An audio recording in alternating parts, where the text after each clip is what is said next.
മാം, ഈ കുഞ്ഞുങ്ങൾക്ക് എപ്പോഴാണ് ഈ പല്ല് വരിക? ഈ ചില കുഞ്ഞുങ്ങൾക്കൊക്കെ ജനിക്കുമ്പോൾ തന്നെ വായിൽ പല്ല് കാണാമല്ലോ, അതിലെന്തെങ്കിലും പ്രശ്നമുണ്ടോ? സാധാരണഗതിയിൽ ഒരു കുട്ടി ജനിച്ചു കഴിഞ്ഞാൽ നമുക്ക് 5 മാസം മുതൽ 6 മാസത്തിന് ഇടയ്ക്കാണ് പല്ല് വരുന്നത്. പക്ഷേ വളരെ റെയറായിട്ട് ചില കുട്ടികൾ ജനിച്ച പല്ലോടുകൂടി ജനിക്കാറുണ്ട്. അതുപോലെ തന്നെ ജനിച്ച് ഫ്യൂ വീക്സിനകം പല്ല് വരാറുണ്ട്. അപ്പോൾ ഇതിനെ നമ്മൾ നേറ്റൽ ടീത്ത് എന്നും നിയോനേറ്റൽ ടീത്ത് എന്നൊക്കെ പറയും. പക്ഷെ അത് നമ്മൾ കാര്യമാക്കാനില്ല.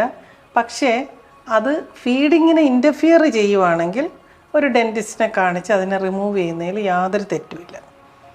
പിന്നെ ഈ 5 മാസം മുതലും 6 മാസത്തിനും ഇടയ്ക്ക് വരുന്ന പല്ലുകൾ നമ്മൾ പാൽപ്പല്ലുകൾ എന്ന് പറയും. അത് 2.5 വയസ്സോടുകൂടി 20 എണ്ണവും വന്നിരിക്കും. ഇതിനെ നമ്മൾ വളരെ ടേക്ക് കെയർ ചെയ്യേണ്ടതാണ്. നമ്മളുടെ കുട്ടികളുടെ പാൽപ്പല്ലുകൾ അമൂല്യമാണ്. അതിനെ മാതാപിതാക്കൾ വളരെയധികം ശ്രദ്ധിക്കുക, ടേക്ക് കെയർ ചെയ്യുക.